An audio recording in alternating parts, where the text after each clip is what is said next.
NFL trade deadline is 30 minutes or so away in the NFL right now. There have been some pretty big deals, and a lot of people got better, including, we believe, the Detroit Lions. They acquired Donovan Peoples-Jones, the Detroit Cass Tech kid from the University of Michigan. Goes from the Browns to the Lions for a 2025 sixth-round pick. The Commanders, Washington was busy today. They sent Chase Young, defensive end, to the San Francisco 49ers for a third-round pick. Montez Sweat. Here's a curious one, too, just quickly on him. What in the world are the Chicago Bears doing? Why would you burn a second-round pick on a guy that you could sign in a couple of months from now? Maybe to lock him up so he don't go anywhere else. I don't know what to do. And they gave that second-round pick up for Chase Claypool, if you remember last year. It is so dumb what they did because Michael Lombardi says today, a former executive in the league for the Patriots, he says, if you're Chicago, what are you doing? It's the dumbest trade in the history of football because you don't want to win right now.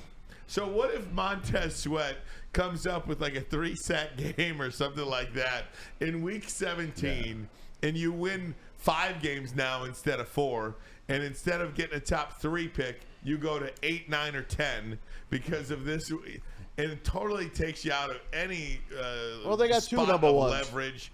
But again, it takes you out of any spot of leverage that you could possibly have. So sounds like Lovie Smith last year with Houston Texans. It hit the last game of the season. Yeah, winning that game. But it didn't hurt him, though. It didn't. This has been the Bears, though, man. This is what we're talking about. Justin Fields. Look, Justin Fields may not be it, Ryan Ermanni, but I still stand by what I say about just the Chicago Bears organization. Like they went to a Super Bowl, man, I understand, in 2006, but always on the defensive side of things, coaches just never seem to get it. Eberflus, like, why are we going on the defensive side right now? I just can never figure them out. I just don't understand. For Donovan Peoples-Jones, Braylon, you have gone through what he is going through right now. How long does it take to get a guy acclimated to a playbook, acclimated to a locker room, a chemistry with the quarterback? How long does that process take?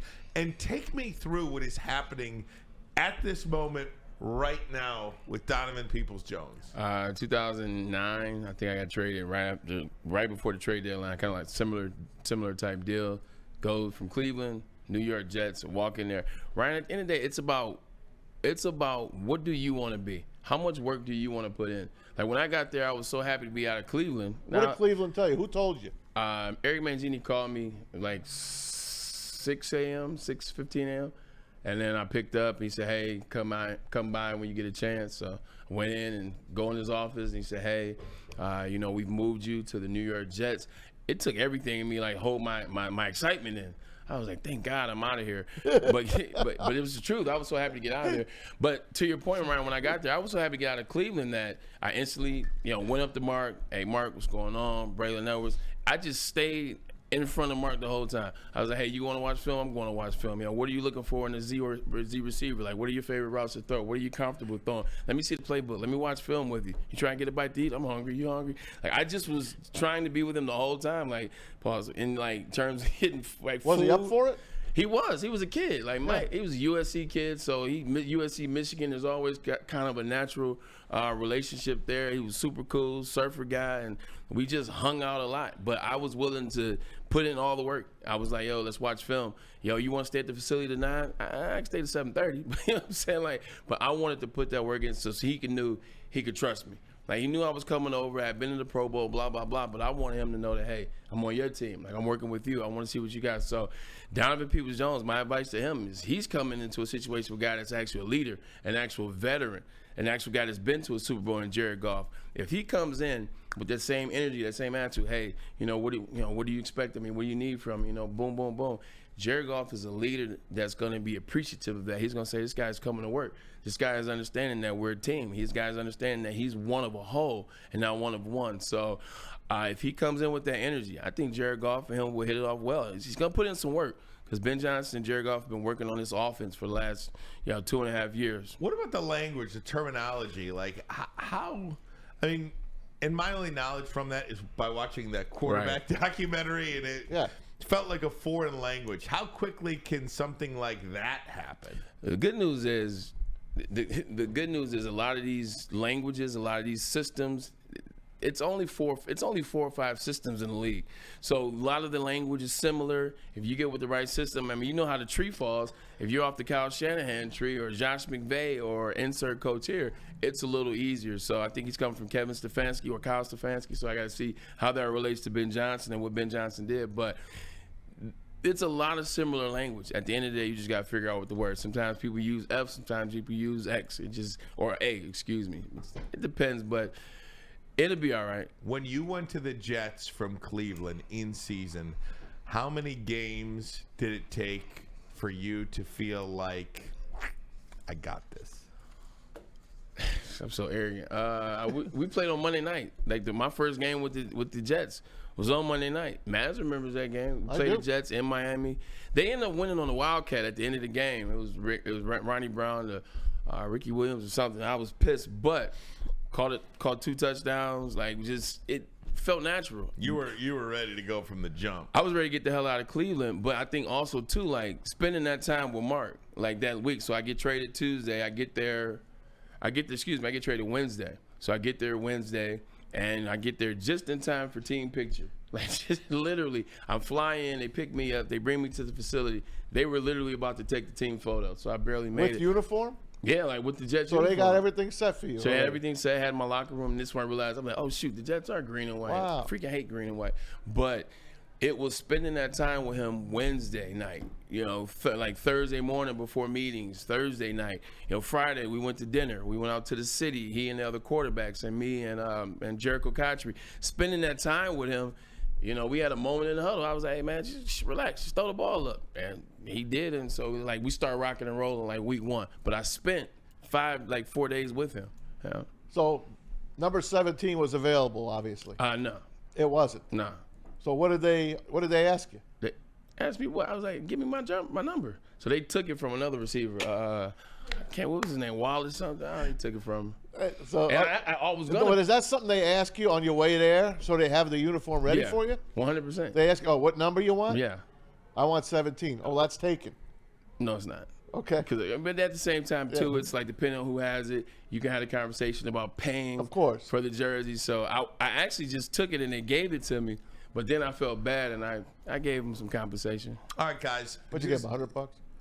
I gave him $2,000. Oh, that is sweet. It's a lot of money, man. That was cheap compared to what Plaxico had to give up for the kicker.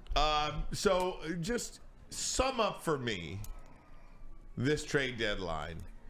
Lions do improve the wide receiver position, but nothing at the defensive back, nothing on the defensive end. How do you feel about it, Braylon Edwards? I think they looked at their team last night, and I think they looked at the team for the majority of their 8-game season so far. You see who got the game balls last night: Jerry Jacobs, Cam Sutton. You see Kirby Joseph, first interception. Tracy Walker, 2 out of the last 3 games has played well. He's got 2 sacks. He's got some pass breakups. He's been knocking guys out. So I think they like their secondary more than we do. Brian Branch is another guy we forgot about that's going to be coming back. Did he get hurt a little last night? Nah, but he's watching him a little bit. He's just getting back into it. Yeah, he's getting back into it. Because you got to think he was a rookie starting to hit stride, then he got hurt. So you got him coming back. You see the defensive line last night. You see Aleem McNeil get some sacks. You see Anzalone off the edge. 6 sacks. So I think they looked and said, hey, look, you know what? We got guys coming back like we're at. We're 6-2. We don't need to overspend. We don't want to put ourselves in a situation where we do something in the interim period right now that we're going to look back in April like, damn, I wish I had my 3rd-round pick. Like, damn, I wish we wouldn't have done that. So that's the move. They feel like they needed a wide receiver to shore up that position for Jared Goff and the run game too. I'm cool with it. I'm very cool with the way this trade deadline worked. I'm totally fine. I think Brad Holmes is as smart a general manager and is as measured a general manager as you will find in the National Football League. And I'll tell you this much. He's done so well for this franchise. He has gotten this team over the last 3 years to the point where last night was just a beautiful scene in Detroit Monday Night Football. The city looked great. The team looked great. Well, the team didn't look that great, but Right. they're 6-2 at the break. They're going to make a run now. They're going to get some guys healthy. I am more than okay with this trade deadline. Yeah, you're going to run sometimes, man. Like, you'll have games like this where, it was 26-12, or it was 26-12, but you knew they were going to win the game. They dominated for the most part. We've been a part of some games like that. But the best thing to pay attention to, and the best thing to say, as you said already, Ryan, they're bye week, they're 6-2, and they look pretty damn good. And look at the rest of the schedule. Lines up perfect for me. Talk about the bye week. Getting people back, getting Peoples Jones acclimated to the system, figuring out, playing against the Chargers. And then you look at the rest. Chicago Bears don't look that good. The Vikings don't look that good, especially now with Kirk Cousins out. Josh Dobbs. Sure, you're talking about wide receiver picking up offense. How long does it take a quarterback to pick up offense? So, with that being said, if they get to the playoffs, they win the division, they win the first game at home, hey, next year again, right? So I just want to read for you a tweet from Jennifer Hammond. So that Dan Campbell reaffirming on how thorough the Lions were in the trade market, said it had to be the right person, the right pick at the right price, and that's just what it is. Parker, do you have something? Yeah, we talk about the Bears, and then we talk about the Niners getting Montez Sweat and Chase Young. You know what I think when I hear that we just got DPJ? We didn't panic. We didn't panic because we're down and out. We have a lot of guys injured. We didn't panic. I think the Niners somewhat panicked a little bit after the 2 losses they had 3 against. Oh yeah, you're right. 3. Excuse me. You're right. Against Vikings, the Bengals, and then I can't think of the other loss. But I think the Bears also are panicking. They're trying to figure out what this team is. Justin Fields hasn't been going the way that they all expected this year. So I think Brad Holmes played the right move where he sat in his place, did what he knew would be the best move at that time, and didn't do too much.